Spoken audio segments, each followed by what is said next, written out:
오늘 임마누엘 우리와 함께 계시는 하나님이라는 제목으로 하나님 말씀 증거하도록 하겠습니다. 오늘부터 그리고 성탄 절 목요일 그리고 다음 주일 이렇게 세 번에 걸쳐서 예수 이름에 담긴 성탄의 의미라고 하는 큰 주제를 가지고 설교를 하려고 합니다. 그래서 오늘은 임마누엘 우리와 함께 계시는 하나님이라는 주제로, 그리고 25일 성탄절에는 구원자 예수라는 주제로, 그리고 다음 주에는 기묘라 모사라 전능하신 하나님이라는 제목으로 성탄의 말씀을 증거하도록 하겠습니다. 오늘 말씀에는 예수님의 또 하나의 이름이 소개되고 있지요. 그것은 바로 임마누엘이라는 이름입니다. 23절을 다시 한번 보십시오. 보라, 처녀가 잉태하여 아들을 낳을 것이요 그의 이름은 임마누엘이라 하리라 하셨으니 이를 번역한즉 하나님이 우리와 함께 계시다 함이라.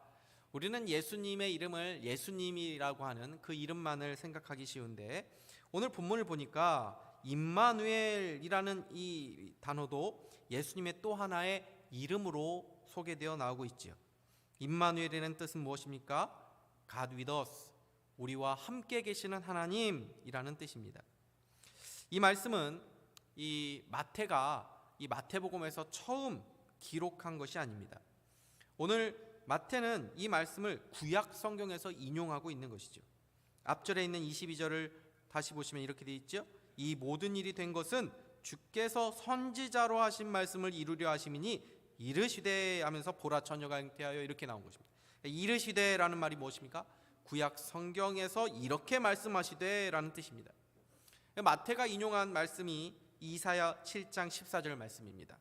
그러므로 주께서 친히 징조를 너희에게 주실 것이라. 보라, 처녀가 잉태하여 아들을 낳을 것이요 그의 이름을 임마누엘이라 하리라. 여러분, 이사야서는 BC 740여 년 전에, 예수님이 이 땅에 오시기 740여 년 전에 기록된 책입니다. 하나님은 이미 오래전부터 이 땅에 메시아를 보내주실 것이다, 그리고 그분은 처녀의 몸에서 잉태되실 것이다 라고 예언을 해놓으신 것이죠. 그리고 그 약속대로 예수님은 이 땅에 처녀 마리아의 몸에서 잉태되어 오신 것입니다. 여러분, 이 말씀을 믿으십니까? 이 말씀 믿는 자들이 복이 있습니다. 인간의 이해로는 이것을 이해할 수 없기 때문이죠. 성경에 많은 기적들이 있습니다. 예수님께서 물 위를 걷기도 하시고, 보리떡 5개와 물고기 2마리 수천 명을 먹이시기도, 죽은 자를 살리기도 하시고, 또 앉은 자를 걷게 하시고 수많은 기적들이 나옵니다. 그런데 정말 기적 중에 기적은 바로 하나님이 이 땅에 아기로 오셨다는 것입니다. 여러분, 이것을 믿는다면 또 그 수많은 기적들을 어떻게 안 믿을 수 있겠습니까? 하나님이 아기로 오셨다는데 이거보다 더 놀라운 일이 어디 있습니까? 우주보다 더 크신 하나님, 그분의 지혜는 무궁하고 그분은 영원하며 한계도 없는 그 하나님이 아기가 아니라 수정란이라고 하는 그 작은 세포 안으로 오셨다는 거죠. 여러분, 이것을 우리 같은 그 얕은 이성과 지식으로 어떻게 이해할 수 있겠습니까? 여러분, 우리는 우리의 한계를 넘어서는 이야기를 듣거나 우리의 한계를 넘어서는 어떤 것을 경험하면 그것이 잘 와닿지 않습니다. 우리의 한계 안에서 우리가 느끼고 경험하기 때문이죠. 그래서 하나님이 아기 예수로 이 땅에 오셨다는 것은 믿음의 영역이지 증명할 수 있는 영역이 아닙니다. 세상 사람들은 어떻게 처녀가 잉태해서 아들을 낳을 수 있느냐라고 말합니다. 오래전 이야기여서 많이 아실 것이라고 생각을 합니다. 예전 유명한 코미디언이었던 그 구봉서 씨가 있었습니다. 믿음이 좋은 장로님이셨죠. 전도를 많이 하셨는데 연예인 한 명을 성경 공부 모임에 데리고 간 것입니다. 이 성경 공부 모임 처음 참석한 이분이 거기서 처녀가 잉태하여 아들 낳았다는 이 구절을 접하고는 아니, 어떻게 처녀가 임신할 수 있습니까? 그랬다는 거죠. 그러자 구봉서 씨가 이런 유명한 말을 남겼다죠. 아니, 지 남편 요셉도 믿겠다고 하는데 네가 뭔데 못 믿는다고 해. 사람들은 이 말씀을 믿을 수 없다고 말합니다. 그러나 한번 생각해 보십시오. 하나님이 전능하신 분이시고 그분의 무한하신 지혜와 능력을 우리가 생각한다면 처녀의 몸에서 예수님이 탄생하시는 것은 얼마든지 가능한 일로 받아들일 수 있는 것이죠. 무에서 유를 창조하신 하나님이 무엇을 못하시겠습니까? 그래서 이것은 이해의 문제도 아니고 과학의 문제도 아니라 믿음의 문제인 것입니다. 우리는 예수님의 탄생에 대한 이 성경적인 증언으로 그대로 믿고 있죠. 여러분, 이것이 얼마나 큰 은혜입니까? 어떤 사람들은 믿고 싶은데 믿으려고 해도 잘 되지 않아서 이것과 막 씨름을 합니다. 근데 왜 은혜고 왜 은혜입니까? 우리는 이 진리를 믿고 있는 것이죠. 예수님께서 천의 몸에서 성령으로 잉태되었다고 하는 이 성경의 말씀이 그렇게 마음에 걸리지 않는 것입니다. 여러분, 성탄절은 그냥 오래전부터 내려오는 전설을 믿는 날이 아닙니다. 실제 일어난 역사적 사실이고 사건인 줄 믿으시기를 바랍니다. 오늘 우리가 읽은 본문은 마태가 쓴 복음서입니다. 여러분, 마태는 철저한 유대인입니다. 유대인의 세계관, 이 히브리의 세계관에서는 인간이 하나님일 수 있다는 것을 상상조차 할 수 없었습니다. 유대인은 여호와라는 이름을 입에 담기도 힘들었고 그것을 글로 쓰는 것조차도 힘겨워했습니다. 근데 놀랍게도 마태는 이 하나님이 아기로 오셨다고 기록하고 있죠. 마태뿐이 아닙니다. 예수님의 제자들은 모두 이것을 동일하게 기록을 해 놓았습니다. 사도 요한은 요한 1서에서 이렇게 말씀하고 있습니다. 요한복음 1장 1절 말씀 보십시오. 우리 같이 한번 읽어보도록 하겠습니다. 시작. 태초에 말씀이 계시니라. 이 말씀이 하나님과 함께 계셨으니 이 말씀은 곧 하나님이시라. 그가 태초에 하나님과 함께 계셨고 만물이 그로 말미암아 지은 바 되었으니 지은 것이 하나도 그가 없이 된 것이 없느니라. 아멘. 태초라는 것은 시공간이 생겨나기 전, 태초 그 전에 그 말씀이 계셨다는 것입니다. 그러니까 하나님이 시공간 전에 계셨는데 그 하나님과 함께 이 예수님께서 계셨다라고 말씀합니다. 14절은 이렇게 말씀합니다. 말씀이 육신이 되어 우리 가운데 거하심에 우리가 그의 영광을 보니 아버지의 독생자의 영광이요 은혜와 진리가 충만하더라. 이 말씀이 육신되어서 우리 가운데 거했다는 것입니다. 은혜와 진리가 충만하더라. 이것은 구약에서 오직 하나님께만 붙였던 표현입니다. 사도 요한도 예수님이 이 땅에 오신 하나님이라는 것을 동일하게 증언하고 있는 거죠. 여러분, 마태와 요한뿐입니까? 예수님의 모든 제자들, 예수 그리스도를 믿는 모든 자들은 예수님이 바로 하나님이시라는 것을 믿고 증언했던 사람들이었습니다. 사람들뿐 아니라 예수님도 자기 자신을 하나님이라고 증언하지 않았습니까?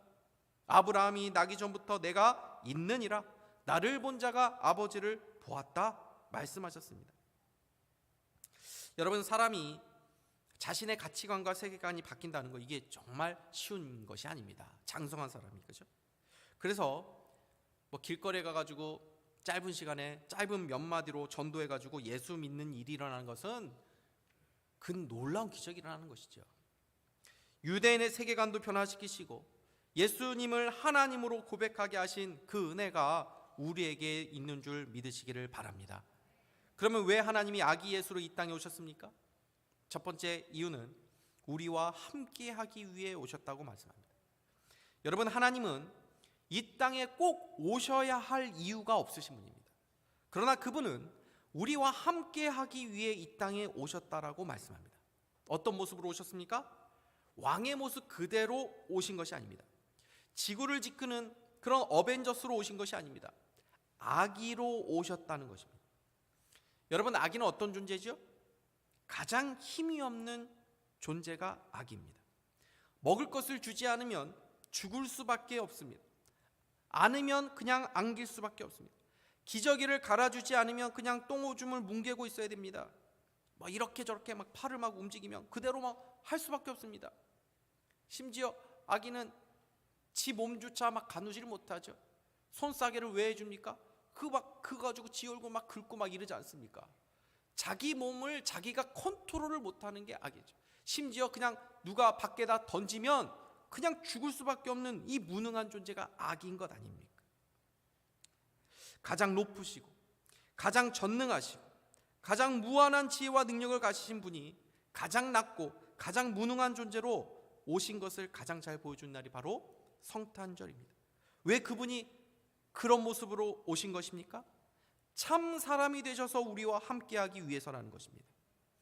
여러분, 강아지 좋아하는 분들 많이 계시죠? 저는 어렸을 때 집 밖에 키운 개밖에 생각이 안 나는데 요즘은 그 집 밖에 안 키우지 않습니까? 거의 뭐 안에서 그냥 금이야 오기야 이렇게 키웁니다. 밖에 나갈 때도 막 안고 나가고 뭐 싸개로 해가지고 나가고 막 뽀뽀도 하고 막 얼마나 이뻐합니까?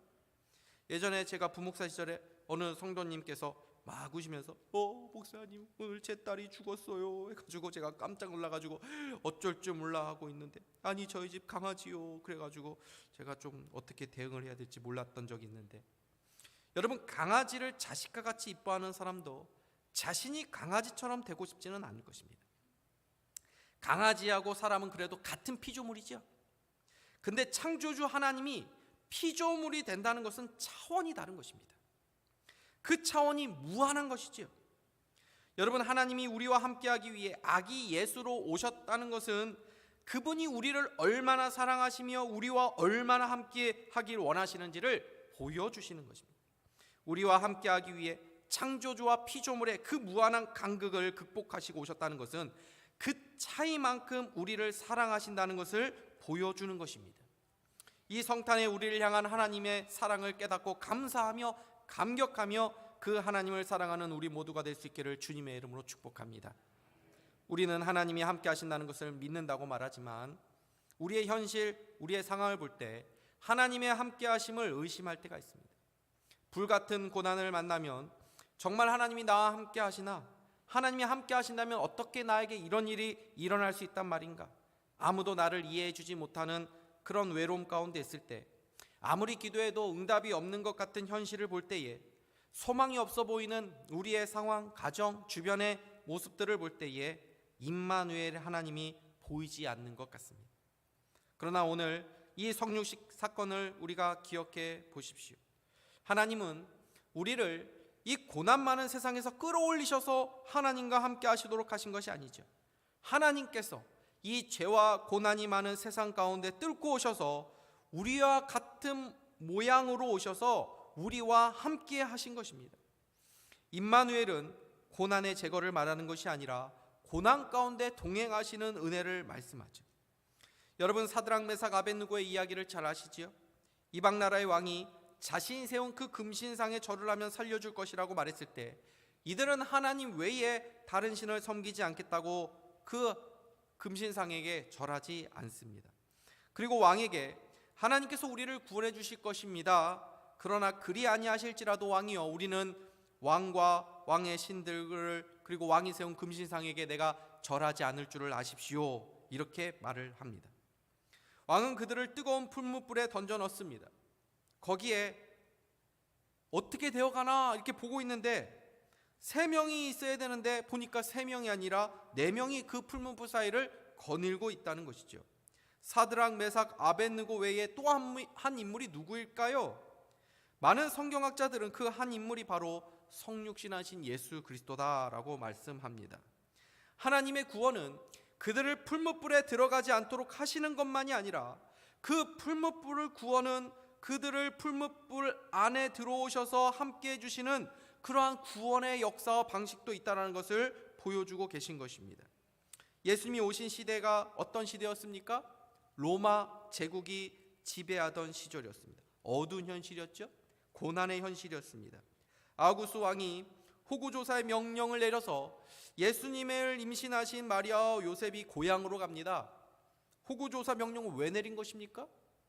세금 더 거두려고, 그리고 젊은 사람들 군대에 더 보내려고. 그런 억압과 착취의 시대에 고난 가운데 있는 백성들 속에 임마누엘 주님이 오신 것이죠. 초대교회 성도들 생각해 보십시오. 그들은 사자밥이 되고 로마를 밝히는 횃불로 타 죽고 추운 감옥에서 굶어 죽고 톱에 켜 죽고 십자가에 매달려 죽었습니다. 거기서 임마누엘 하나님을 어디서 우리가 발견할 수 있습니까? 그 불같은 고난 가운데서도 하나님은 그들의 신앙을 붙잡아 주시고 믿음 주셔서 끝내 그 고난에서도 신앙을 배교하지 않고 승리하여 생명의 면류관을 받는 은혜를 주신 줄로 믿으시기를 바랍니다. 우리의 삶 가운데, 우리의 성도님들의 형편 가운데, 여기 계신 분들 가운데 불같은 어려움이 있는 분들이 계실 수도 있을 것입니다. 그러나 그것이 하나님이 안 계신 증거가 되는 것이 아니라는 것입니다.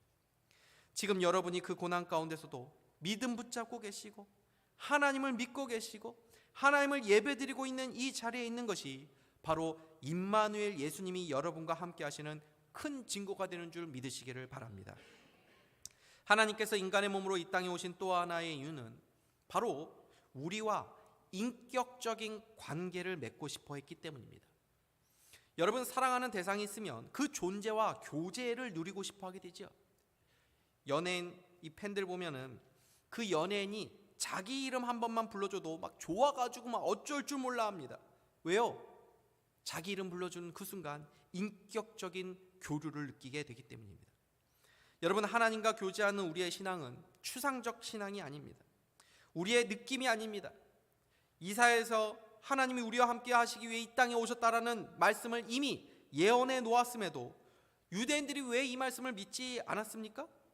유대인들이 구약 성경을 얼마나 중요하게 여깁니까? 구약 성경을 달달달달 외우는 사람입니다. 다른 것은 안 해도 성경은 늘 읽는 그런 사람들입니다. 이 말씀을 왜 귀담아 듣지 않은 것입니까? 그들은 처녀가 잉태하여 하나님께서 아들로 오실 것이라고 하는 이 말씀을 실제로 받아들이지 않고 비유로 여겼기 때문입니다. 그러나 이것은 비유가 아니라 실제로 이루어진 사건입니다. 아기로 오셨다는 것, 인간으로 오셨다는 것은 우리가 그분을 만질 수 있고 볼 수 있고 대화를 나눌 수 있고 안을 수 있고 마음을 나눌 수 있는 존재로 오셨다는 말이죠.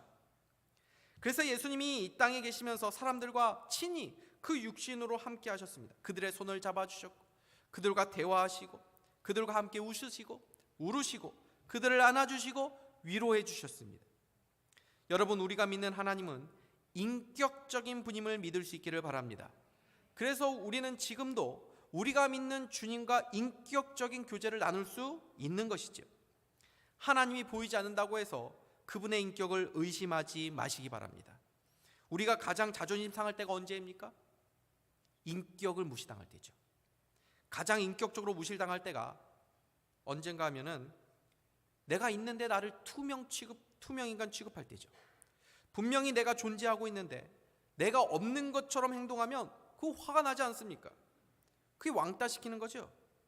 그런 걸 당하면은 아이나 어른이나 얼마나 괴로운지 모릅니다. 왜요? 인격이 무시당하기 때문에. 여러분, 하나님과의 인격적 관계를 맺고 살 수 있기를 바랍니다. 우리를 사랑하셔서 이 땅에 오신 그분과 실제적으로 동행하고 친밀한 교제를 누리는 은혜가 우리 모두에게 있기를 주님의 이름으로 축복합니다. 그럼 우리가 어떻게 그 하나님과 인격적 교제를 누릴 수 있을까요? 간단합니다. 그분과 사랑으로 소통하면 됩니다. 기도를 해도 내가 할 만만 하고 그냥 가는 게 아니라 하나님을 의식하면서 인격적인 그분과 소통하는 기도를 훈련해 가야 됩니다. 마음과 삶에서 그분의 임재하심을 느끼고 인식하도록 해야 됩니다. 그리고 성경을 알아가야 됩니다. 하나님을 아는 지식을 쌓아가야 됩니다. 사랑하면 그 사랑하는 대상에 대해서 관심을 가지게 되고 그 사람에 대해서 알고 싶은 것이죠. 그래야 소통이 원활할 수 있는 것입니다. 사랑의 5가지 언어라고 하는 좋은 책이 있습니다. 아이들과 부모님 사이에도 부부 사이에서도 서로 다른 인격체이기 때문에 각자의 기질과 성향과 취향이 다 다릅니다. MBTI라고 하죠. 너는 어떤 유형이냐 물어봅니다. 왜 그렇습니까? 상대방의 기질을 알 때 상대방을 좀 더 이해할 수 있기 때문이죠. 고양이와 개가 맨날 싸우는 이유가 이 소통 방식이 다르기 때문이라고 말을 하더라고요. 고양이는 반가워가지고 꼬리를 세우고 흔드는데 개는 꼬리를 세우면 싸우겠다는 뜻으로 받아들인다는 것입니다. 내가 원하는 사랑을 하는 것이 사랑이 아니라 상대방이 원하는 사랑을 해줘야 되는 것이죠. 사랑의 5가지 언어를 보면 선물, 봉사, 함께하는 시간, 스킨십, 인정하는 말, 이 5가지를 얘기합니다. 아내는 함께하는 시간을 원하는데 남편은 아내의 사랑의 언어를 몰라서 아내와 시간을 함께 안 보내고 그냥 선물만 주면서 그렇게 때우는 것입니다. 그러면 아내의 그 러브탱크가 채워지지 않는 것이죠. 자녀는 인정하는 말이 사랑의 언어인데 자꾸 스킨십만 하면은 사랑의 탱크가 채워지지 않는 것입니다. 서로 원활하게 소통하고 사랑의 교제를 나누려면 상대방을 알기 위해서 노력해야 되죠. 하나님은 우리를 너무나도 잘 아십니다. 그런데 우리가 하나님을 잘 모르죠. 그래서 하나님이 우리에게 자신을 잘 알 수 있도록 주신 것이 바로 이 성경입니다. 이 성경을 통해 우리는 하나님이 누구신지, 하나님이 좋아하시는 것이 무엇인지, 하나님이 싫어하시는 것은 무엇인지 이것을 알게 되죠.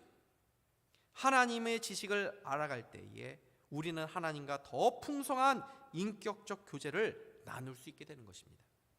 마지막으로 하나님과 인격적 교제를 누리기 위해서는 용기가 필요합니다.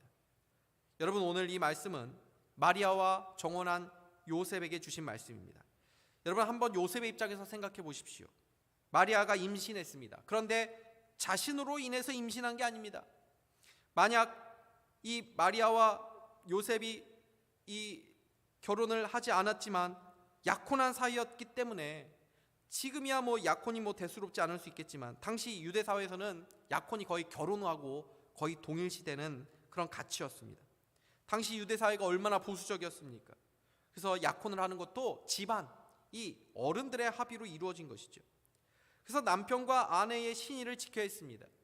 그런 상황에서 마리아가 임신을 하게 된 거죠. 그러면 요셉이 할 수 있는 일은 두 가지밖에 없었습니다. 하나는 마리아가 다른 사람과 간음해서 아이를 임신하게 되었다는 것을 알리고 율법대로 이 돌에 맞아 죽게 하든지, 아니면 그냥 파혼하는 것입니다. 요셉은 율법대로 처리하지 않고 조용히 파혼하면서 끝내려고 했습니다. 근데 천사가 갑자기 나타나서 말합니다. 내 아내 데려오는 것을 무서워하지 말라. 그에게 잉태된 자는 성령으로 된 것이라. 무서워하지 말라. 이것은 두려워하지 말라는 말입니다. 왜 마리아 데려오는 일이 두려운 일입니까? 그냥 마리아와 조용히 파혼하면 요셉 입장에서는 손해볼 게 없죠. 마리아만 욕을 먹을 수 있고 또 돌에 맞을 수밖에 없는 것입니다.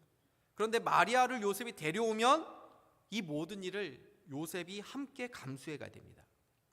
옛날 사람이라고 해도 아이가 10달이 되면 나온다는 것을 다 압니다. 그런데 마리아가 아이를 낳았는데 10달이 채 되지 않은 것입니다. 그러면 당연히 결혼 전에 임신했다는 것이 밝혀지게 되는 것이죠. 그럼 요셉과 마리아가 혼전관계를 했든지 아니면 마리아가 불륜을 저질렀든지 이 둘 중에 하나입니다. 어느 쪽이든지 두 사람은 수치를 당하고 사회적인 비난을 당하게 될 것이 뻔한 것이죠. 그뿐만이 아닙니다. 마리아와 요셉은 아기 예수님과 함께하면서 얼마나 많은 어려움을 겪었는지 모릅니다. 아기 예수를 죽이려고 하는 사람들 때문에 고향을 떠났습니다. 도망을 칩니다. 죽을 위기도 넘기게 됩니다. 여러분, 하나님과 함께 한다는 것은 때로 이런 비난과 수치를 감수해야 하고 고난받는 일이라는 것을 우리에게 말씀해 주는 것입니다. 예수님께서 이미 우리에게 말씀하셨습니다. 요한복음 15장 19절 말씀 보십시오. 우리 같이 한번 읽겠습니다. 시작.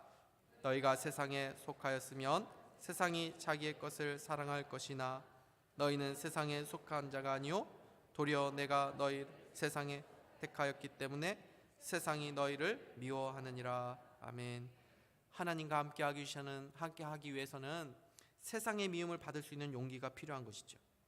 하나님이 기뻐하신 일을 한번 해보려고 하십시오. 세상의 미움과 조롱을 받게 될 것입니다. 그러나 세상에서 주님을 위해 핍박을 받는 자들이 복이 있다라고 말씀하셨습니다. 하나님과 함께하기 위해서 내가 포기해야 될 것, 내가 감수해야 될 것이 있을 수 있습니다. 우리 모두에게 하나님과 함께하기 위해 우리가 포기할 것, 우리가 버려야 될 것, 우리가 감수해야 될 것을 할 수 있는 용기가 있게 되기를 주님의 이름으로 축복합니다. 말씀을 맺겠습니다. 임마누엘 하나님은 우리와 잠시 함께하기 위해서 오신 것이 아니라 우리와 영원히 함께하기 위해서 오셨다고 말씀하고 계십니다. 성탄은 이례적 사건이 아니죠. 하나님과의 영원한 관계의 시작점, 출발점인 것입니다. 이 관계는 깨어지는 관계가 아닙니다. 왜요?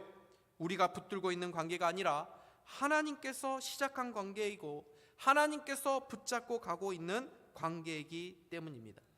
우리와 함께하기 위해 이 땅에 오신 하나님은 우리를 결코 놓지 않을 것입니다. 우리와 하나님의 관계는 영원히 깨어지지 않을 것입니다. 예수님께서 이 땅에서 승천하시면서 우리에게 주신 약속이 무엇입니까? 내가 세상 끝날까지 너희와 항상 함께 있을 것이다. 여러분, 이 약속을 믿을 수 있기를 바랍니다. 그리고 이 약속이 가장 가시적으로 성취되는 날이 바로 예수님께서 이 땅에 다시 오셔서 하나님의 나라가 완전히 임할 때입니다. 이것을 요한계시록에서 이렇게 말씀하고 있습니다. 우리 같이 한번 읽어보도록 하겠습니다. 시작. 내가 들으니 보좌에서 큰 음성이 나서 가로되 보라, 하나님의 장막이 사람들과 함께 있음에 하나님이 저희와 함께 거하시리니 저희는 하나님의 백성이 되고 하나님은 친 저희와 함께 계셔서 아멘. 여러분, 우리는 그날 부활의 육체를 가지고 계신 하나님을 보게 될 것입니다.